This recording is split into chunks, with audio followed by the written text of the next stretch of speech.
Before doing meditation, I thought that for sure I never categorize others. And even when I first remember hearing this subject, me who categorizes others, my initial response was, oh, I don't have that.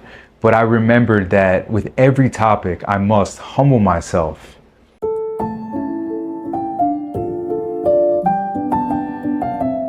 and openly accept that for sure I have that. There's a reason why there is this meditation topic.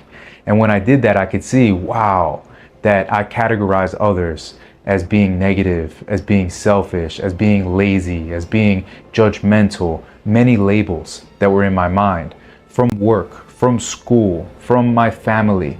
And when I reflected on these specific instances of categorizing others and released them, I had a lot of realizations. I had realizations like the minds that I see in others, I myself have those. That's why I had such a response to that. For example, someone being lazy and then it would trigger me that they're being lazy is because I also have a part of me that is lazy. I could clearly see that. And it could also help me to know that we cannot categorize others. We don't know others' whole picture, whole life. We can't judge others. There's no time to judge others at all. We don't know anything fully about them. Even the people closest to us, we don't know what it's like to be them. So it could just overall help me become more empathetic and compassionate when I reflected about this topic and released it. I'm wishing you a great meditation.